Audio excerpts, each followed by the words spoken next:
What's up? What's up, everybody? How you guys doing? This is Brandon Ruckus Podcast. I'm your host, Davon. This is a podcast where we talk about the latest and greatest in music and the latest greatest on the court. Right now, I have with me Pete with Nets the Fans You Know podcast. So, what's up, man? How you doing? What's going on, man? Thanks for having me on. Like you just said, my name's Pete. Just to introduce myself to your audience, I have a podcast called Net Fans You Know. It's about 5 years deep. I'm on YouTube. I talk to former players, team beat writers, anyone kind of associated in Nets lore, and just different NBA analysts. My last episode, I just had Nets legend Tim Capstra, who does the radio and is on the Yes Network covering the team. You can check that out on my YouTube channel. That's what's up. I was checking y'all a little bit. I seen you had someone on there who was the analyst and stuff. I was like, all right, that's what's up. It's dope to have analysts on there. So I do gotta ask you before we start the podcast. I always ask my guests and stuff. Since I do want to talk about music a little bit more, what you listen to in the car? What you listen to lately? Oh man, people are gonna give me so much. Can I curse? I don't care. I mean, you're grown. Yeah, you're gonna give me so much shit for this, but I'm a huge Drake fan. I'm a huge Drake fan. Mhm. I started listening to him when he was. I used to watch Degrassi as a little kid, and I just jumped into it from there. And I love the music, and uh, I think I've bought almost every album. Like I'm just a huge Drake fan. I like Jay. I like a little bit of R&B, but if I one artist, Drake for sure. All right, we're about to end the podcast right now. Yeah, I figured you'd say it. I'm just messing with you. No, I never got into Drake. I try getting to Drake a lot of times, but I mean, I don't know what it is. It's just not for me. Like, I don't hate him or anything. I don't really. There's no music artist or anybody in general I hate like that. But I just never got into him. I don't know what it is, but I it like is the what it melody. is. He do have some nice songs. I like what's it called Sicko Mode. Him and Travis Scott. Some of his futures and stuff. He really go hard with. But some of his soul stuff, I don't know what it is. Just never got into It's him. not for everybody. You know what I mean? To No, each your own. no, I definitely feel that, but I'm definitely not judging because I listen to a lot of weird stuff. So, Drake is weird. no, I'm saying I Oh my look at weird god. stuff, so I can't say nothing. I'll be in here listening to Yo Yo Ma and Chinese traditional music sometimes, so I I don't got judge you. I anybody got for their you. music taste. So let's go. Let's talk some basketball. Let's go. Oh What yeah, do yeah, you we want to can talk ask about me, man? basketball there. So the Nets, bad team right now. What is your expectations of the Nets right now? They're rebuilding, don't got much. No one really knows nothing about the Nets. So what are you expecting this year? Nobody knows nothing about the Nets. You guys are Just killing keeping me. it real. Just killed me. My podcast, Net Fans You Know. The name of it comes from people say Nets don't have any fans. So that whole thing is, like playing on that joke. So I get what you're saying. The team's rebuilding now. You just saw them take 5 draft picks, highly controversial, highly historical. It's never happened before, and it's a mix of veterans, young guys, and let's face it, they're gonna suck this year. They're trying to get Mhm. a high pick. Joe Tsai, the owner, was just interviewed, and he basically said that they're gonna rebuild this year, and they're gonna focus on that draft pick. So we're not expecting much. No, I definitely felt it. I'm a Pistons fan, so our team was horrible for a long time, and then last year we kind of broke out. So I know exactly how you feel. It sucks going through a rebuild, especially like when you're losing. But I mean, the Nets gonna be all right. They got a lot of draft picks, even from the Knicks. So I mean, they might suck right now, but you never know what's gonna happen in the future.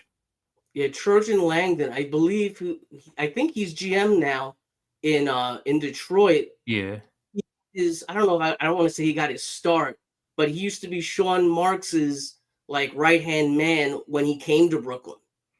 Sean Marks is the GM of the Nets. yeah. So there's actually like a little connection there with the Pistons and the Nets. Langdon was very crucial in the Nets getting to that whole 7-Eleven era because he was very, very important to the drafting and the scouting back a couple years ago for the Nets.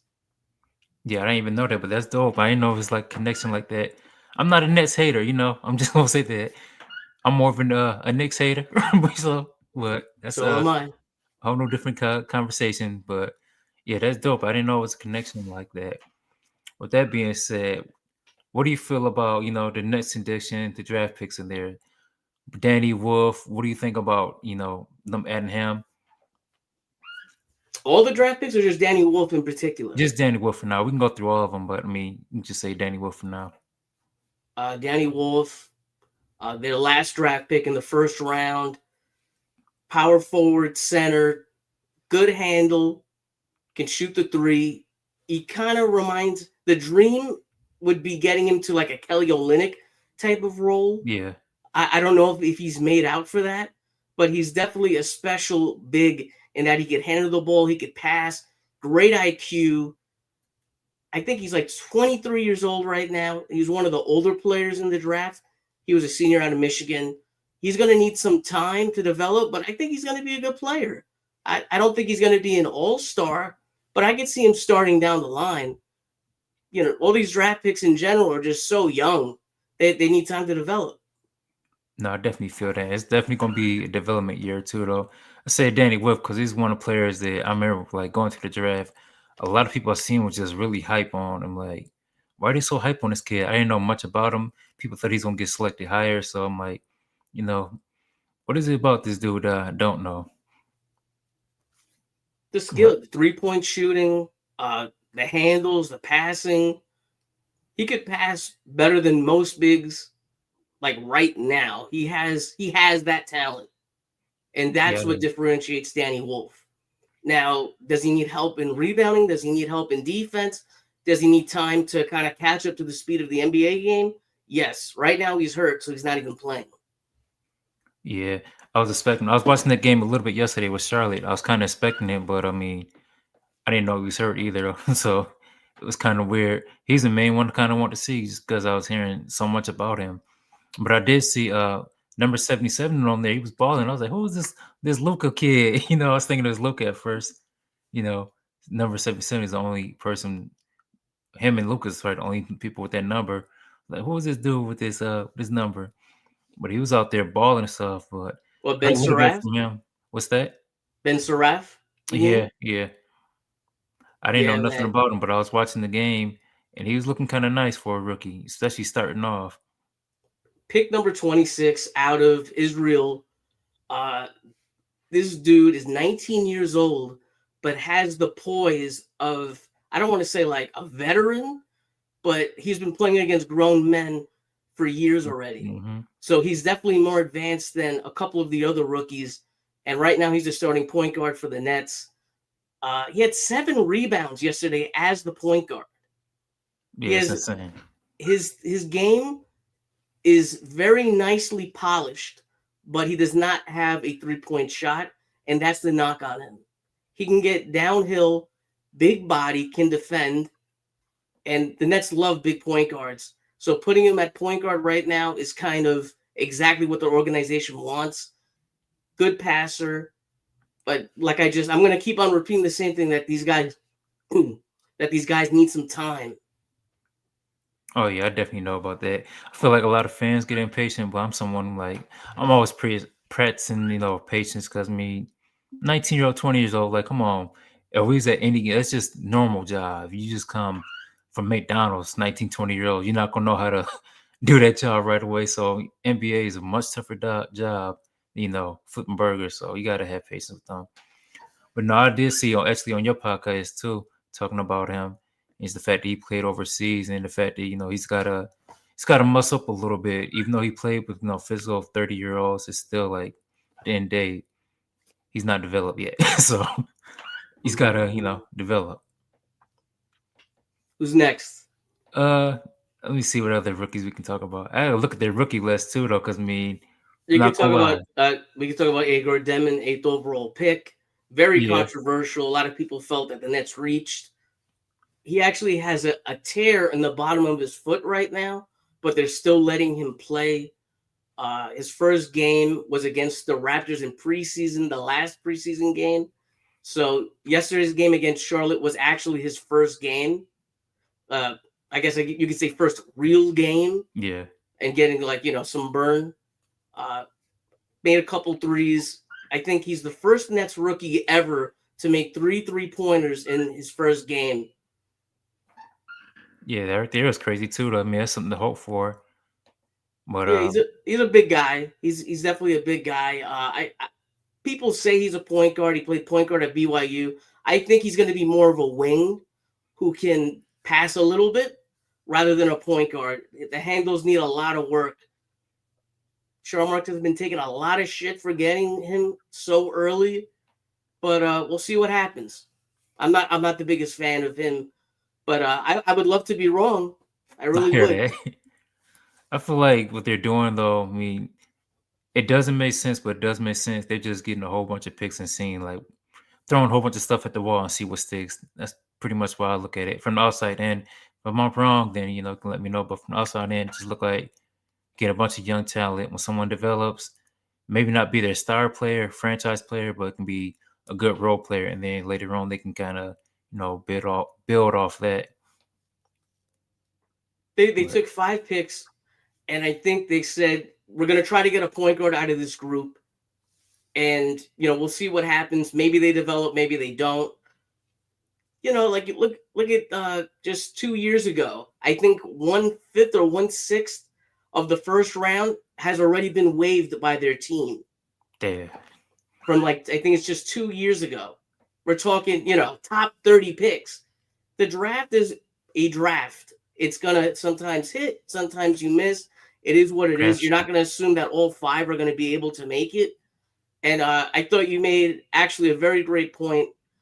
I don't know if you're going to be looking at these guys as all-stars. You hope Demon winds up becoming maybe like a B piece. He could be like the second option. And then this year we suck. You wind up getting a top 3 pick, and you get one of these like golden childs who are going to be, coming out in the league right off the jump, like an AJ DeBanza, and you wind up doing something like that. That would be my ideal situation. no, I definitely feel that. Well, when you say that, I was kind of thinking about it was another time I was talking about the Trailblazers. Actually, I was talking about them signing their guys, and I kind of look at the same situation. Like, okay, the Trailblazers, a team's rebuilding, no one's really looking at it. I mean, they got a lot of vets. Don't get me wrong, but they just re-signed Shaden Sharp. Signed, I can never pronounce this dude's name right. Teal Tosley. I forgot how to pronounce his name, but number 33 on Portland. You know what I'm talking about. Yeah. But they re-signed him. None of them people are like, all stars. They all role players. But Portland, they signed the dudes, got them locked in, still rebuilding. Probably this year, next year, whenever they're, the draft hits, they're gonna try to get that. I'll call it Wemby type of player, but it's more so like, just that great franchise player. Even the Spurs too, you can look at them as the same type of way. They signed Vassell, they got the Kenny Johnson, they got Sohan. They locked them all down or about to lock them all down. Then later on, they finally got their Wemby, and then they, later on signed a point guard as De'Aaron Fox. So I kind of see Nets, Portland Trailblazers, East, West, different teams, but I do see kind of same route per se. I got you. But other rookies you want to talk about? It's crazy. Y'all really do got like 5 rookies, so it's amazing. But Drake Powell from North Carolina. He's actually hurt. Also, he got hurt yesterday. 3-and-D type player, NBA ready defense. Shot needs a little work, but I thought he was a good pick. I thought he was a solid pick, but unfortunately, he was coming off an injury going into preseason, so we really didn't get to see him play too much. And then, literally after 2 minutes, he got hurt. So he's going to be out. I'm not sure how long he's going to be out for. And the last draft pick is Nolan Traore out of France. He was projected to go, I think, like even in the top 3 early last season. Wound up having troubles with his shot. Got benched on his team in France, I think it was. And Nets wind up taking him at 19. Smaller point guard, plays good defense, good IQ. Another guy that the 3-point shooting needs some work. In France, he started the year very cold, picked it up towards the end of the year, and the Nets really do like him. But right now, he's going to be playing at the end of the bench because Ben Saraf is playing so well. No, I really saw that. when I was watching last night, I did seem to be injured, but like I said, it's hard to remember all them picks. It's hard to remember, the rookies until I, start watching more games. But it's hard to remember every team's rookies. But that is Yeah. unfortunate. They end up getting hurt. But another player who always get hurt all the time, Michael Porter Jr. How you feel about his fit? I really actually don't like it, I but feel they that. need him. But they need him. And I'm going to tell you why they need him. Yeah. They wound up acquiring him this year for Cam Johnson, and I think it's a 2032 Denver first rounder. And the Nets have Cam Thomas, who everybody knows, great scorer and whatnot, but he doesn't have any help on this team, really. So getting Michael Porter Jr. and putting him at power forward really does help with the spacing, helps with the scoring. But what bothers me about him is that, like you saw in Charlotte last night, if he's having an off night shooting, I don't think the rebounding is too strong. The Nets wound up getting killed on the boards yesterday. I think they gave up like 60 points in the paint. They got out rebounded by at least like 15, something like that. Michael Porter Jr. really can't play small forward right now. He can't keep up on defense. He doesn't play a lot of defense even at power forward. So listen, do they need the offense? Yeah, but it's kind of hurting them on defense and rebounding a lot because Nick Claxton, the net center, isn't one of the biggest dudes in the NBA. He's more of like a rim runner and a guy that could cover guards on the perimeter rather than one of these bigger, bulkier guys.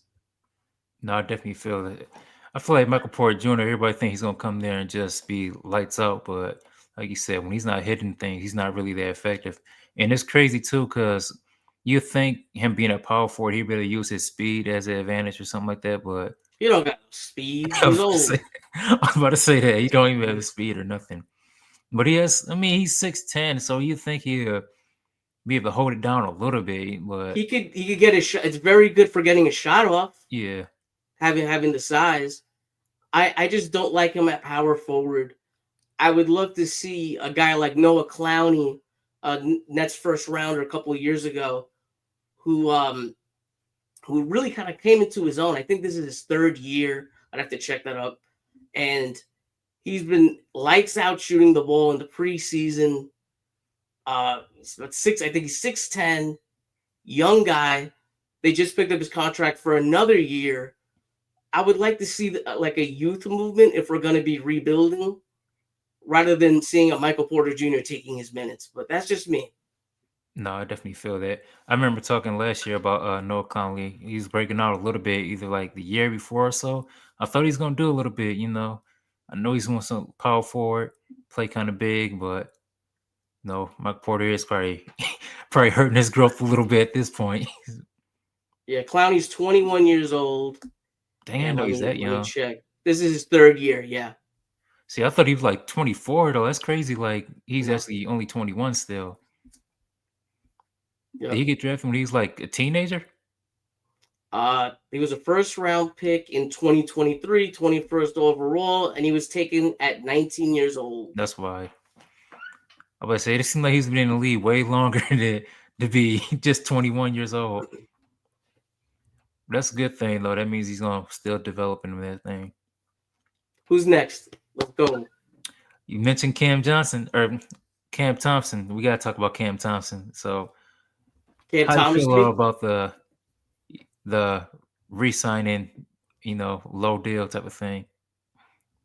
Man, just this past offseason, no teams really had any cap room. It was a historical year to be a free agent because there was no money out. Maybe I shouldn't say historical, but it was more of like a nightmare year. And Cam Thomas was one of the people who got affected by it most. He played 25 games last year. He was injured. And there's been a whole knock on him. Some of it rightfully so, that he's one of the worst defenders in basketball. But boy, could this guy score. He's only 24 years old, putting up 30 points, 20 points. He was the Nets' main option last year, getting double-teamed almost every game that he played. And I thought he played really well. And I thought each year you could see his game growing. I don't think management is a big fan of him. I don't know if it's the defense. I don't know what it may be, but they really don't seem like they're a big fan of him. And it's obvious instead of re-signing him to a longer-term deal, Cam Thomas was only taking the qualifying offer. The Nets offered him a 1-year deal with a team option. He didn't want to do that. I think this is Cam Thomas's last year in Brooklyn for sure. No, I definitely feel that too. And honestly, I think it might be a good thing for him. A player I see him as is, and this might sound like some hate, but honestly, I feel like he'd be a dope 6 man. Like him come off the bench, just putting up that, he can be a 6 man to play like a starter's minutes, but his whole lack of defense, just him being off the bench, I think he'd kill that role. I don't know exactly what team, especially with the contract being so low right now. So they're probably going to trade him on some, on a cheap deal. But I feel like him being on the contender teams, the 6 man being an instant offense, he'd definitely, flourish in that role. I think you're right. And because he took the qualifying offer, the next team, if he is traded this year, first of all, he does have a no trade clause.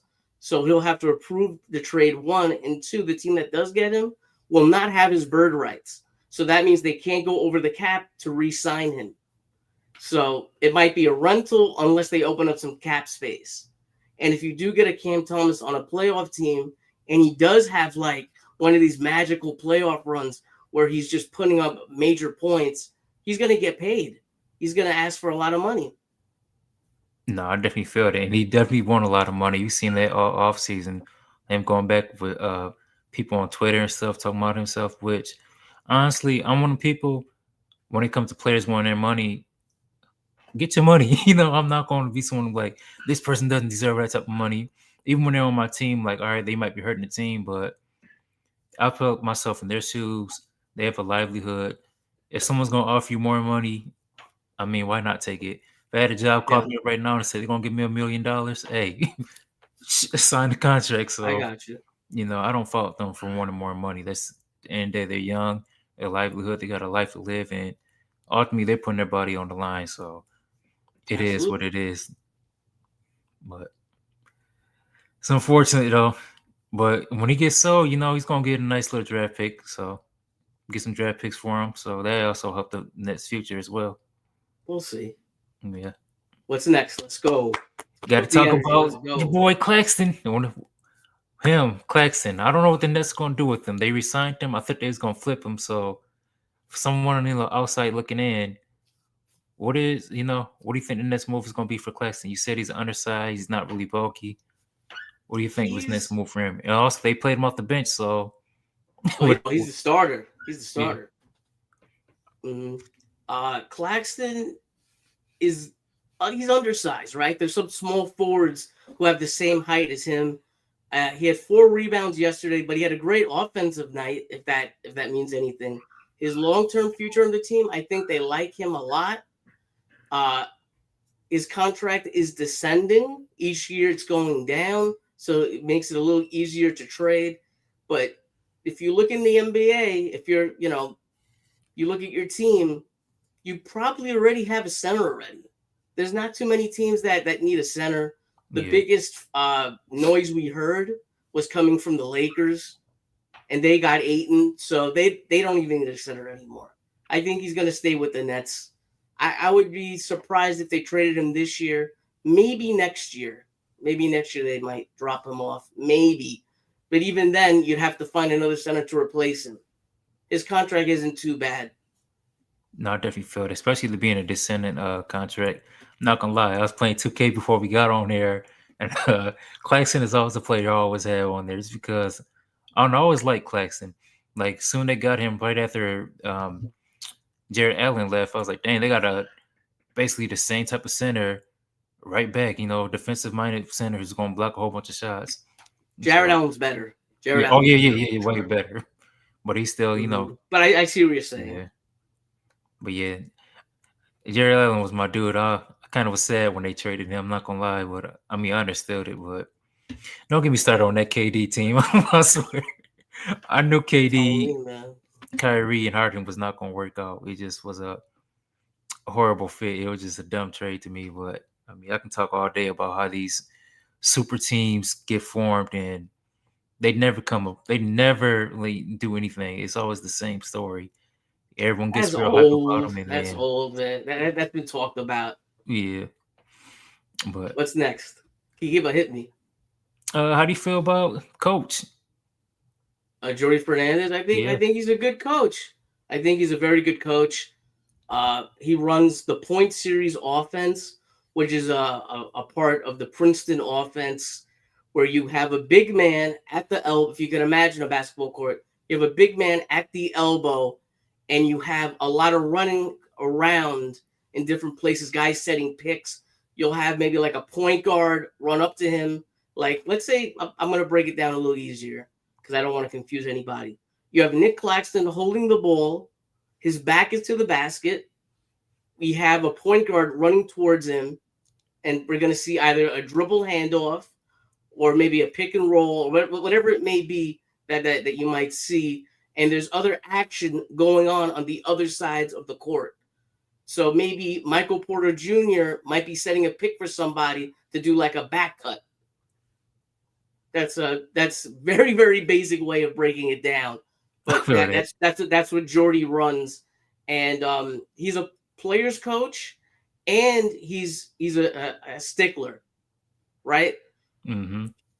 He's one of the few guys in the league who is able to do that. I'm not sure how. Uh, he's all the way from Spain. He wound up coming over under Mike Brown in Cleveland. Uh, he's worked with Jokic in Denver.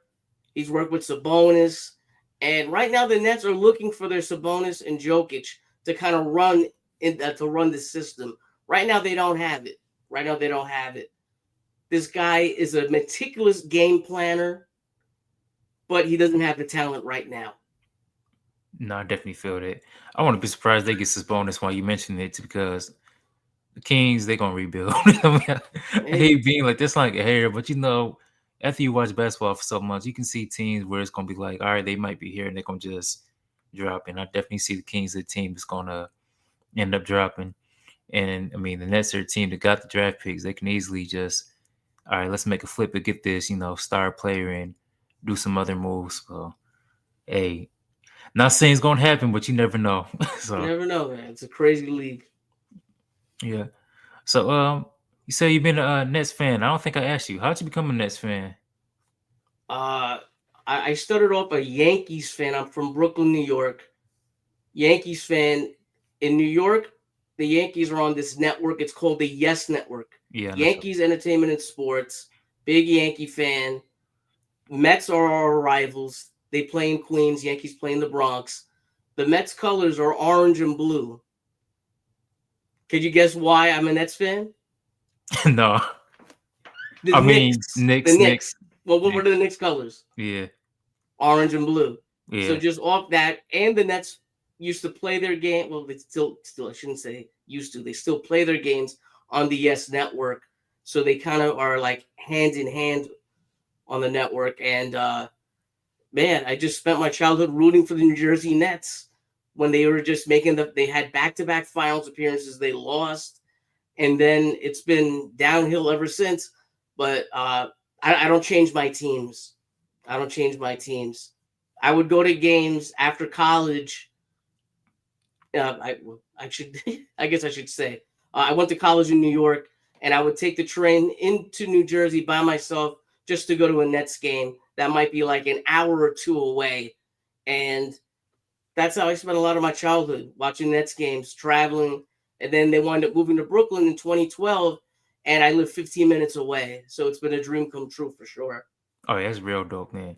I've been to Brooklyn just one time, but like when I went out there, it was for an event. So I got to see the city a little bit, but a lot of times I was just out there, training and being that type of vibe. So I still want to go back there, see New York a little bit, but I only been there one time, so I can't tell you much about the city besides, that one time I've been there, but still know some people out there. That's it. Got you. I got like 15 minutes left. Is there anything you want to throw at me? We could do some rapid fires. We can talk about some narratives real quick. Go ahead. What is the fans' narratives? What's some things you guys are looking forward for in the Nets? You want my narrative or the fans' narrative? Because that's totally different. I'll say both, or I'll say yours. You on here, so Both. I think they're gonna rebuild this year. Like last year, yes, they were rebuilding, but they would have these games where they would just pull off some upsets. Nick Claxton scores a game winner against the 76ers. And of course, the 76ers finished 2 games behind the Nets, and they wind up getting BJ Edgecombe. By those 2 games, the Nets possibly could have went from having pick number 3 to pick number 8. Very, very frustrated, right? I feel that. This year, I don't think they're gonna play around. There's 5 rookies on the team, a couple vets, like I said, and I don't know. I just think they're gonna be more focused because they don't have 5 first rounders this year. They only have 1. So if you miss with that one, that's gonna be a huge loss because you went from having all these picks the last 2 years in drafts that were supposed to be so good, and you missed it. You dropped the bag. You fumbled the bag. Do the fans like tanking? No. A lot of people hate it. On Twitter, you'll see half the fan base wants us to tank, which I think is right, and the other half doesn't. They don't want to see the losses. They believe in culture. I believe in culture too, but this is what I tell people. You don't tank to get the best player available. You tank to give yourself the best chance at getting the best player available. Because you can tank, right? And you don't, sometimes it doesn't hit in the lottery. But if you lose and you're the worst team in the NBA, you'll have the best chance at getting the player. And the thing is, you won't even get the best chance. Like I said, I'm a Pistons fan, so yeah, of course, that's we prime was even example. tanking. We were just losing, and still was getting the fifth pick for like tough 5 straight years. So tanking do not work. Only thing tanking was working with what 76ers, but then they changed that process with them. So I'm not a fan of tanking at all. Like I feel like personally, like this, like I'm someone who works hard in life, and I feel like if y'all getting all this money, then y'all should work hard too. Like I'm not with the soft stuff. You I feel get me? it. But Like you got to keep this in mind, all right? The coaches, they have a win-loss record. yeah, They don't want to lose. The players, their contracts are based on what their stats say. yeah, Do you think they're tanking? No. It's the guys upstairs. yeah, They're putting the players in position to lose. yeah. And sitting guys at times that would be beneficial for them. Remember 2 years ago we had Kyrie going to Dallas and they missed the playoff. They were gonna miss the playoffs or something like that, and they wound up benching him the last couple of games, and they wound up moving up in the lottery because of that. Yeah. That's the thing that suck about it too. Like it's none of I hate using this word, but it's none of the smaller people. It's all like you said, the people big upstairs who's probably making billions of dollars. You know what I mean? Way more money than the players. But then the players and coaches still get involved. And fans don't never blame like the organization or the owner. Like Oh no, they do. Here in Brooklyn, they do. I feel that. And that's they do. Heavy. I The GM in particular. You said who in particular? The GM, Sean Marks. Oh yeah, yeah.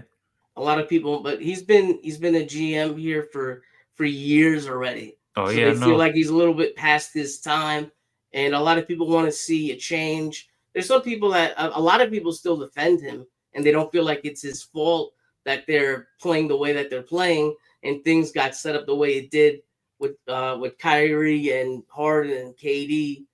But there's just a lot of voices. But overall, everybody wants the team to win. Obviously, people just want to pick different ways on how to get there. No, I definitely feel that. A lot of chiefs in the kitchen type of thing. So, but I don't want to hold you too long. I'm glad you came on here. I appreciate it so much. So, plug in your stuff. Let everybody know where to have you at. Gotcha. Thank you, man. Thank you, Devon, for having me on, man. This was fun. You guys can follow me on YouTube, on Twitter, NetFans. Like I just said, I cover a lot of the Nets beat writers. I've talked to former players. My last episode I just dropped was with Tim Capstraw. He does the radio covering the Nets games. He's covered EuroLeague. They've done Olympic Games. Great guy, big NBA analyst. And yeah, thanks for having me on, bro. No, thank you for coming on too, especially short notice. So appreciate that a So lot. good. So you guys, that's our show right now. Tune in next time. We'll talk about more, NBA, some more music. And I'm your host, Davon. This is Brandon Rucker Podcast. This is Pete. And peace, you guys.